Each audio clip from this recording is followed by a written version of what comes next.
अरे तू भगवान का अविनाशी अंश है, तेरे को कुछ नहीं चाहिए प्यारे। तू शरीर भाव में स्थित हो गया इसलिए चाहिए, कुछ नहीं चाहिए। जिस दिन जो ठान लेगा वैसे ही होगा। कई वर्ष अन्न नहीं पाया गया। भ्रमण में क्या मिलता, कभी जब कोई पूछता वैसे तो उबली हुई आलू या इतना गुड़, या कभी कोई हफ्ता 10 दिन में दूध थोड़ा दे देता, कोई फर्क नहीं पड़ता। काफी समय तक भगवती भागीरथी के परम पावन दुग्ध का पान करके जैसा इस शरीर को बनाना चाहो 10 दिन केवल कष्ट लगता है।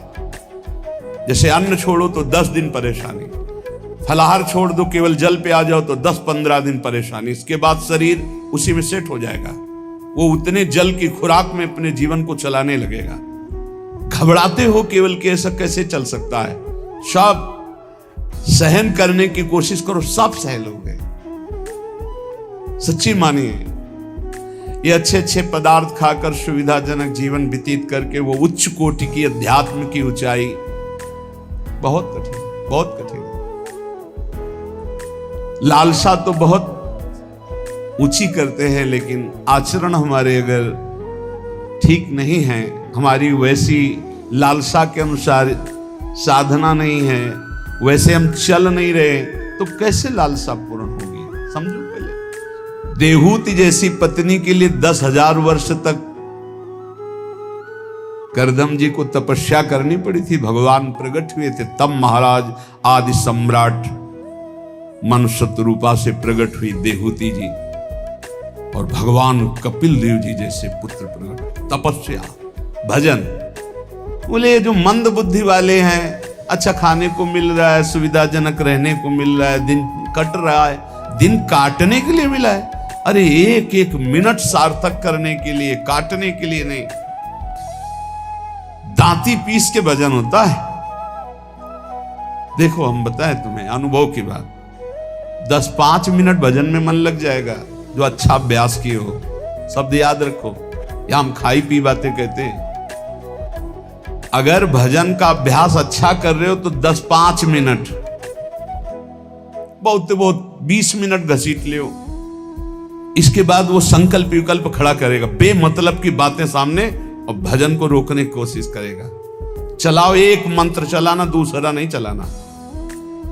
एक पकड़ लो मंत्र, 20 मिनट के अंतर्गत आप हमारे अनुभव को देख लेना, एकदम दृश्य खड़े करना लगेगा। और ऐसा उल्टा चले गए, बस ऐसे होता है, दांती पीस के उसको बार बार लड़ो, बार बार उसको परास्त करो, उसको बार बार परास्त।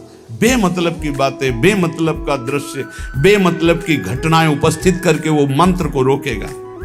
चलाओ, ये भगवत मार्ग की बात कह रहा हूं। अब 1 घंटा निकालो आप ऐसे युद्ध में, फिर आप खड़े हो आसन से तो ऐसे खिड़की में गर्दन जाएगी। पहले कुछ देख लें, कुछ सुन लें, कुछ, और नहीं है तो ये वो अभ्यास कर ही नहीं सकता जिसके पास मोबाइल है, नहीं कर सकता। क्योंकि जब वो स्थिति आती है ना, दांती पीस के इसको जबरदस्ती बस में करने की, पक्का समझो ऐसे ही करना पड़ता है। तो उसको लगता कैसे मारो, तो लगता है इसी मंत्र से मारो, ये तभी वो विचलित होता है। बार बार पसीना आ जाता है, माथे पे नहीं, मन पे पसीना आ जाता है, थक जाता है। जब लस्त हो जाए, त्राहिमाम मच जाए, तब और जिद्दी बनकर मंत्र जप करो, अभी बस में हो जाए। नहीं, इस मन को दुलार करना है, मन के अनुसार चलना है, और भजनानंदी की लिस्ट लगानी है। लिस्ट यही लगानी है ऊपर से, महान भजनानंदी, महान त्यागी संत, सुनना ये चाहते हैं और लड़ नहीं सकते 5 मिनट युद्ध इस मन से। बड़ा विचित्र खेल। तो बोले ये जो मंद प्राज्ञ है, ये निर्णय करने वाली कुछ नहीं, कुछ समय के लिए ये शरीर मिला है, लड़ ले, जीत जाएगा, प्रभु की प्राप्ति कर लेगा। और अगर इसके दुलार में रहे तो मरेगा, जाएगा, छूटेगा शरीर। तू अविनाशी, ये विनाशी, तेरे साथ कभी नहीं रह सकता। जो भजन में प्रधान भाव रखे हुए वही उत्तम भाग्य वाले। श्रीपाद कह रहे मंद प्रज्ञास्त एवात्र मंद भाग्यास्त। अगर मंद बुद्धि तो मंद भाग्य, और तीव्र बुद्धि या भजन के लिए निकले भजन। जब हम देखा कि शून्य जैसा हो गया मन, न मंत्र पकड़े न नाम पकड़े न कुछ नहीं, बस जिद, वो भी जिद्दी है। अरे तूफान को रोक लेना सहज है, हिमालय को उठा लेना सहज है, लेकिन मन को रोक लेना, ऐसा हमने योग वासिष्ठ में पढ़ा है। अब वो शून्य हो गया, जब जिद की शून्य हो गया, ना मंत्र पकड़ रहा है ना कुछ पकड़े, एकदम खड़े हो गए, पद गायन शुरू किया। अब तेरी जरूरत ही नहीं, जोर जोर से पद गायन। ऐसे थोड़ी इस पर ऐसे थोड़ी चढ़े बैठे रह गए, हर समय 24 घंटे चढ़े बैठे। तब वो धीरे धीरे धीरे फिर हाथ उठा दिया। अब वो जब सहयोग करने लगा तब आनंद आने लगा, और जब आनंद में डूबने लगा तो परिपक्व हो गया। फिर उसको थोड़ी बहुत विघ्नकारी, अंदर ही अंदर खत्म, न मंत्र में लग रहा है, न नाम में लग रहा है, न एकदम शून्याकार स्थिति। अब हम चलाना चाह रहे मंत्र, वो बिगड़ेल कुछ नहीं सन, और उसके बिना होगा नहीं कुछ। जैसे हमारे बिना वो कुछ नहीं कर सकता, ऐसे बंधन और मोक्ष का कारण मन ही है। इसको बिल्कुल हमको ठीक करना है, दवा खवानी है, इसको दवा खवा के इसको स्वस्थ करना, तभी हम भगवत प्राप्त होंगे। हमारे बिना ये कुछ नहीं कर सकता, तो इसके बिना भी हम कुछ नहीं कर सकते, क्योंकि यही बंधन और मोक्ष का कारण, इसको ठीक करना ही है। इसलिए लोक चिंता ननो धर्म चिंता न देहगा, श्रीमद् वृंदावने राधा कृष्ण भाव भ्रतो मम। श्री वृंदावन में यदि आपको आने को मिला है, सत्संग मिला, धामवास मिल रहा है, अब मन से तुमको निकालनी लोक चिंता ना, नो धर्म चिंता ना देहगा, खाली करो, यही करना है। लोक चिंता नहीं होनी चाहिए, कल क्या होगा, आज का तो काम चल गया, अगला महीना कैसे काम चलेगा, ये अगर चिंता है तो तुम्हें भगवान का भरोसा नहीं। ये भजन के समय ज्यादा प्रपंच रचेगा, किसका देना है, किसका लेना है, किसने कब 10 साल पहले किसने गाली दी थी, 10 साल पहले, वो सब याद करवाएगा।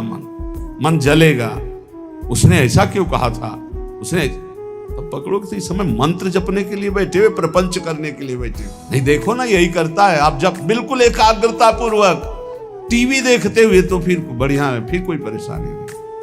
एक कुर्सी में और आदमी बैठा लो, फिर माला ले लो, कोई परेशानी नहीं। ये हम उनकी बात कह रहे हैं जो असंगोहम, असंग होकर मंत्राकार वृत्ति कर रहे हैं, उनकी। तब इसकी असलियत समझ में आती कि मन हमारा इस समय दोस्त है या दुश्मन।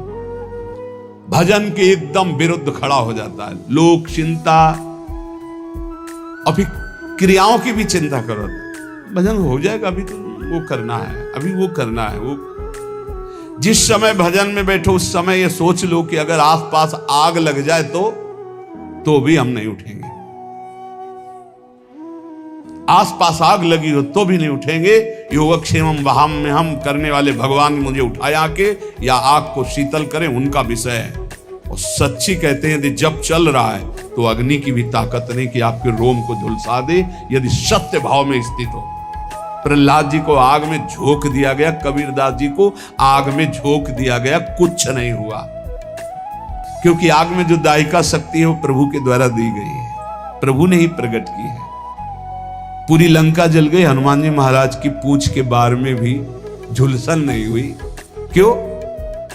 ताकर दूत अनल जय सिरजा, जरा न सोते कारण गिरजा। बोले उनके दूत हैं जिन्होंने अग्नि का सृजन किया है, अग्नि की रचना की, जिन्होंने अग्नि को प्रकट किया है, अग्नि में जो दाहिका शक्ति दी है। लोक चिंता ना, अगर आपको भगवत प्राप्ति करनी है तो तुम्हें कल की चिंता नहीं करनी, अभी वर्तमान में जो कर्तव्य है, भजन, मन को परमात्मा तत्व में लगाना, और शरीर से जो भी क्रियाएं हो, कुछ समय तो ऐसा रखो जो क्रियाहीन भजन हो।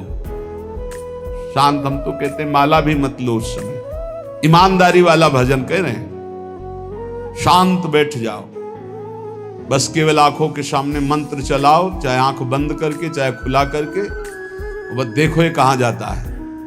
जहां जाए फिर इसको दौड़ा के लाओ, इसी मंत्र में जहां जाए फिर दौड़ा के लाओ, बार बार मंत्राकार वृत्ति। 10 मिनट ऐसा साधन करोगे तो कई घंटे के भजन का फल मिल जाएगा। देखते हुए 10 मिनट भजन करोगे तो कई घंटे जप का फल मिल जाएगा। बहुत प्रभाव है मानसिक चिंतन करते हुए मंत्र जपने का। पर उस समय लोक चिंता ना, और ना धर्म चिंता कि अभी हमारा ये कर्तव्य है, उस समय नहीं। और ना देहेगा, अरे बड़ा दर्द हो रहा है, ये दर्द हो रहा है, वो दर्द हो रहा है।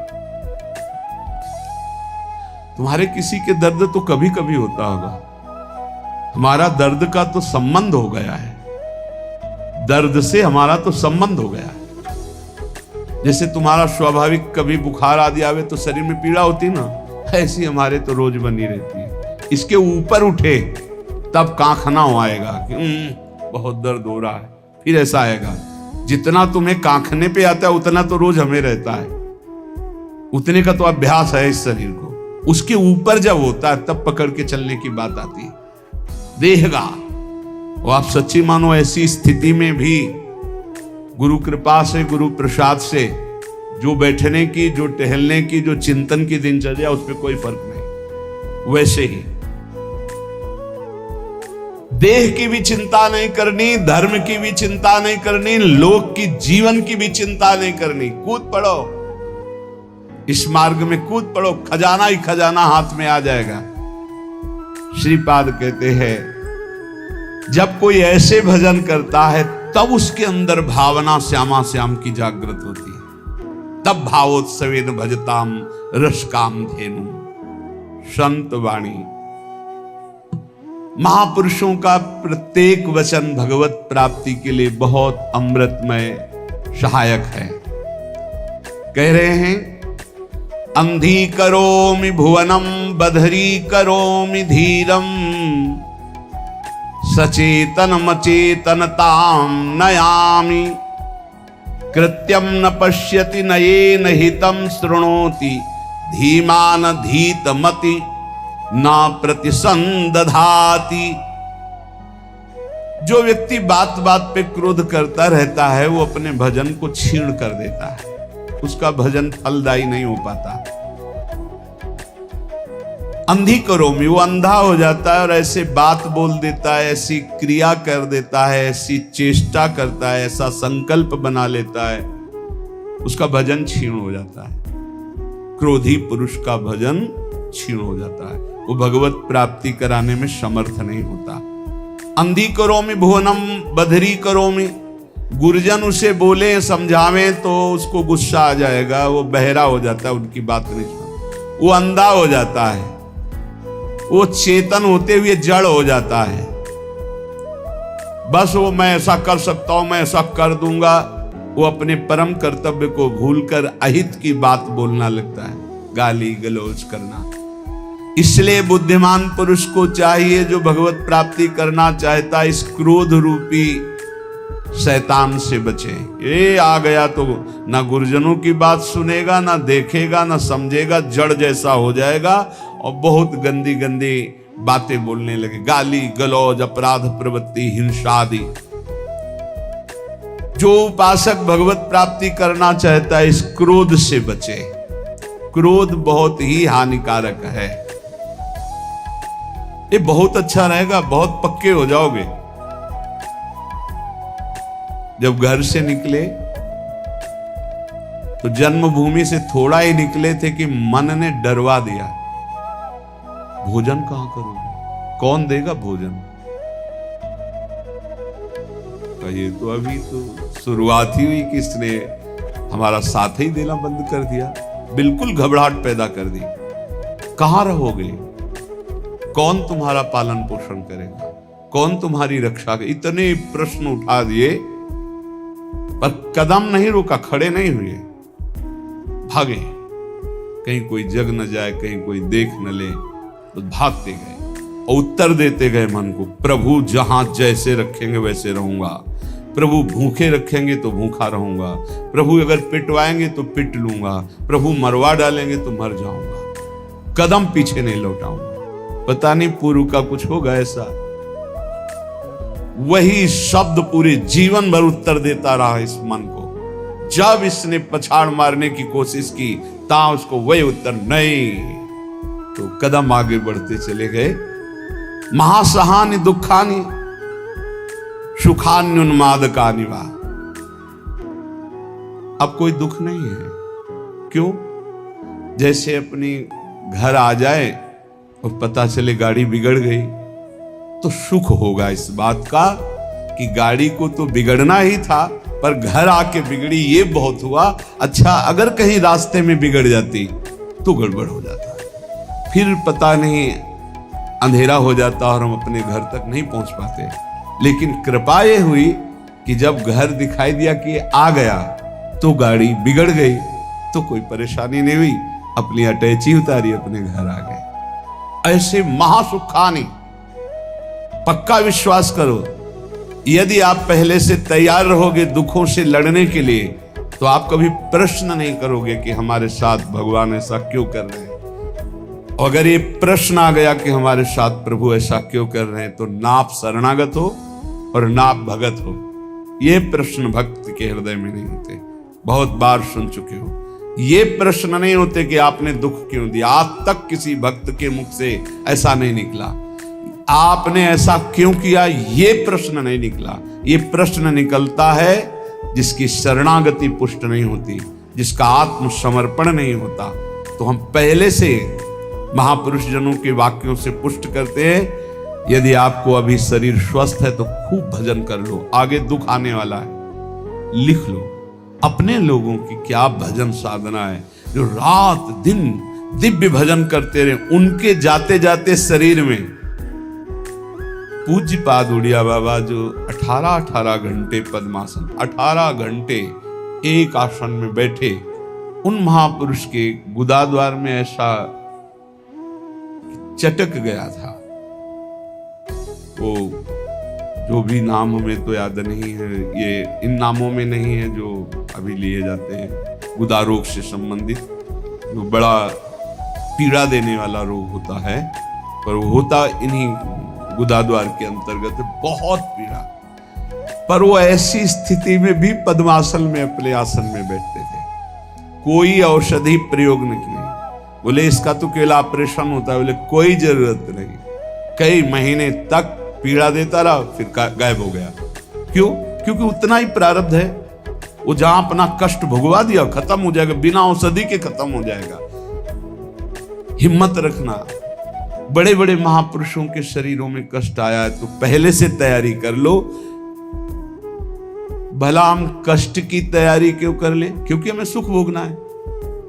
देखो, जन्मभूमि से 5-7 कोस गंगा जी, नंगे पैर ऐसे जाया जाता था गंगा स्नान करने। छोटे छोटे बच्चे थे, 7 जन, नंगे पैर चलाया जाता, क्योंकि गंगा स्नान करने जा रहे। बड़ा भाव रहता है, पवित्र भाव, जाग साष्टांग दंडवत। तो ये गर्मी सहते हुए नंगे पैर जा रहे हैं, गंगा स्नान करके फिर नंगे पैर आ रहे हैं। क्यों? क्योंकि गंगा जी पाप हारणी है। पाप नष्ट होगा तो क्या होगा? बोले सुख मिलेगा। सुख की लालसा से इतना कष्ट सह रहे, निर्जला एकादशी रह रहे हैं, एक बूंद पानी नहीं पी रहे, कष्ट सह रहे। ये कष्ट क्यों सह रहे हैं? बोले इससे भगवान की भक्ति मिलेगी, पाप नष्ट होगा, हृदय में शांति सुख मिलेगा, धर्म बनेगा। जानबूझ करके जो कष्ट सहा जाता है, उससे जो जानबूझकर पाप किए गए वो भस्म हो जाते हैं। तो हम पहले से महासहाने दुखाने, भक्ति मार्ग में चलने के लिए पहले से कमर कस लें। हमारा अपमान होगा, हमारे शरीर में असाध्य रोग हो सकता है, हमें कोई भारी संकट विपत्ति घेर सकती है। क्यों? क्या भक्ति मार्ग वाले को ही मिलता है? नहीं, भोगना तो सबको पड़ता है, पर भक्ति मार्ग वाले को तैयारी इसलिए करनी कि लड़खड़ा के रुक न जाए, उसको इस क्षेत्र को क्रॉस ही करना है। इतना सबको क्रॉस करना पड़ता है। जैसे आगे की यात्रा बड़ी सुखद है, पर 1 किलोमीटर बहुत कष्टप्रद है, तो आप पहले तैयारी कर लीजिए। जल पी करके खा पी के तैयार कर कि अब हमको 1 किलोमीटर कष्ट में व्यतीत करते हुए दौड़ना है, ऐसे जाना होता है इस मार्ग में। तो खा पी के शास्त्रों का स्वाध्याय करके, सत्संग सुन करके, संतों के चरित्र सुनकर हम परिपक्व होते कि ऐसी भीषण कष्ट की अवस्था में भी मुझे भजन करना है। और भाग पड़ो, रुको मत। देखो, अगर इस मार्ग में तुम्हें जीतना है तो एक जिद्दी स्वभाव बनाना होगा।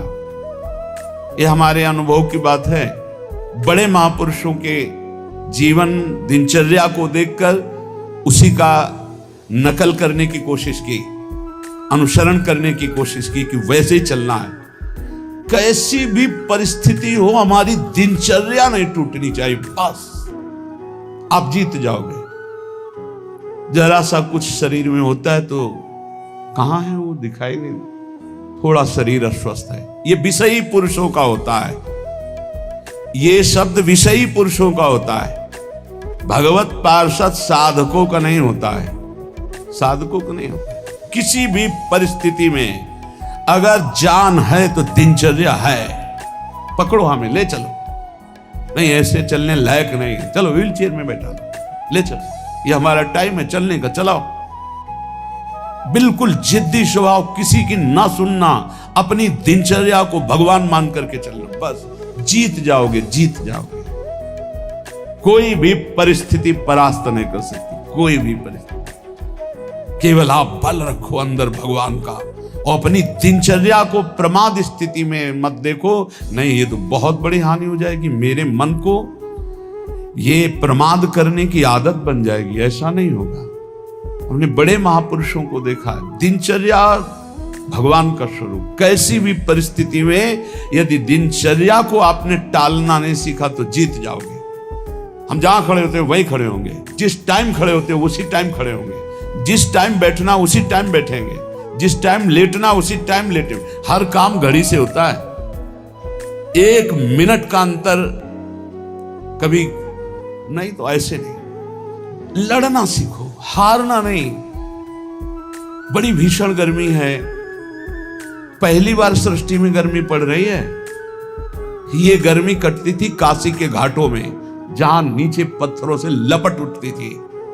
पीने के लिए बिस्लरी नहीं, गंगा जल, जो ऊपरी तह में गंगा जल खौलता हुआ ऐसा गर्म दिखाई दे। गंगा जल के 2 स्वरूप होते हैं, जैसे सर्दी में ऊपर एकदम ठंडा, नीचे इतना डुबकी लगाओ तो गर्म, और गर्मी में है ऊपर गर्म नीचे ठंडा। वो हम लोग वहां रहे तो पूरी प्रक्रियाएं सब पता है। दिन में पंडों की छतुरी और रात में ऐसे बस वही मार्किन जो पहने वही बिछा ले, आग, पसीना पसीना पसीना। ठीक 2 बजे वो दुप दुप वाली घड़ी छोटी, बस सूर्य दिनचर्या, जलिए विश्वनाथ। अपने जीवन को ऐसा बना लो मजबूत, कोई भी रोग दोष दुख विपत्ति संकट प्रभु के चिंतन से ना हटा पावे। वो देखते हैं, प्रभु देखते हैं मेरे लिए कितना समर्पण है, मेरे लिए अब तो कष्ट है। ऐसा आप आराम से शयन करना सीखे अगर, तो आप साधक नहीं हैं। आज तक कभी चलो सोया जाए ऐसा दिमाग में रख के नहीं लेटा गया है। करवट लिए बैठो, मंत्राकार वृत्ति, सीधे लेटे मंत्राकार वृत्ति। अब जब आ गई नींद, आ गई, अपने समय से फिर उठ गए। हम सोने के लिए नहीं लेटते, हम लेटकर भी भजन करते हैं, भजन के लिए लेटते हैं। हम इसलिए बता रहे हैं कि इसको पकड़ो, यही तुम्हारी लड़ाई है। जब तुम खाली लेटोगे सोने के लिए तो काम वेदना और नाना प्रकार के विषय चिंतन उस समय हावी होंगे, और जब तुम भजन करते हुए भजन की वृत्ति में लेटोगे तो लेटे लेटे मंत्र सुन रहे हो, भजन कर रहे, कब सो गए आपको पता नहीं चला, निर्विकार स्थिति में। और जब जगोगे तो निर्विकार स्थिति में, और ऐसी स्थिति में जब स्वप्न आएंगे तो निर्विकार भजन वाले महापुरुषों का सानिध्य, भगवत प्रेमी संतों का संग। कैसे तुम्हें बताएं, एक से एक कोई दिन ऐसा नहीं जिस दिन एक से एक महापुरुषों का मिलन ना हो, एक से एक महापुरुषों का मिलन। क्यों?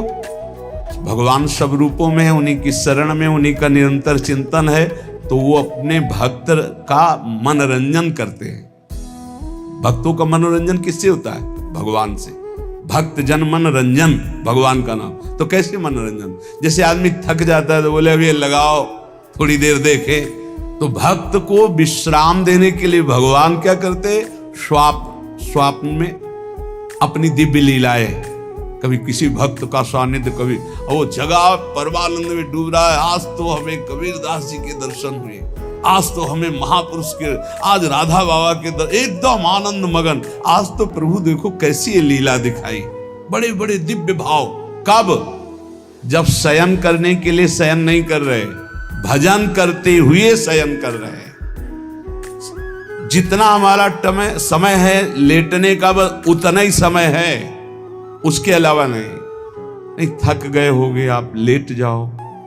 आसपास जैसे सेवा में जो रहते हैं, हाँ ठीक लेट जाएंगे, अभी 35 मिनट है लेटने वाले समय को, फिर खड़े हुए 4 कदम चल के आए, फिर बैठ गए, पूरा हो जाओ, बिल्कुल समय हो गया। कांटे पे समय आया लेट गए, कांटे पे समय आया उठ गए। इससे आपको वो पावर मिलेगा जो आपको परास्त नहीं कर सकता। जब साधक के सुनते हैं कि थोड़ा स्वास्थ्य आज अनुपस्थित इसलिए हैं, साधक का मतलब होता है कि उठ के चल ना पावे तो ए भाई हाथ जोड़ो 2 जनों से, हमको उठा के वहां ले चलो। उपस्थिति अनिवार्य है, हम वहां उपस्थित रहेंगे, हमारा इस समय उपस्थित रहने का है। बैठ नहीं पाएंगे तो सीढ़ी में लेट के सुनेंगे, लेकिन हम वहां उपस्थित रहेंगे। ऐसा जब जिद्दी स्वभाव होता है तब माया मां की तरह दुलार करती, कहती निकल जाओ। तो महासहानि दुखानि, ऐसे किसी के विषय में अगर जानना है तो या तो सोई जाने जे देव जनाई, और या हर समय रात दिन उनके साथ रहो तो जान सकते हो। बाहर ही बाहर से तो आप केवल कुछ समय के दृश्य को देखोगे, अपनी बुद्धि के तराजू में तोलोगे तो तुम्हारी बुद्धि कितनी है वो तुम हरी जाने। महासहानि दुखानि, ये शब्द बहुत अमृत है। यदि ऊपर उठना है तो इस शब्द को गले लगाना पड़ेगा। भगवत मार्ग में चलना है तो इस शब्द को गले लगाना पड़ेगा। महासहानि दुखानि, तब आगे आएगा सुखान्युन्माद का निवा, महान उन्माद प्रकट करने वाला सुख मिलेगा। फिर वृंदावन दृढ़ प्रीति, प्रिया प्रीतम से, वृंदावन से, नाम से दृढ़ प्रीति प्रकट हो जाएगी। खत्म संसार चक्र।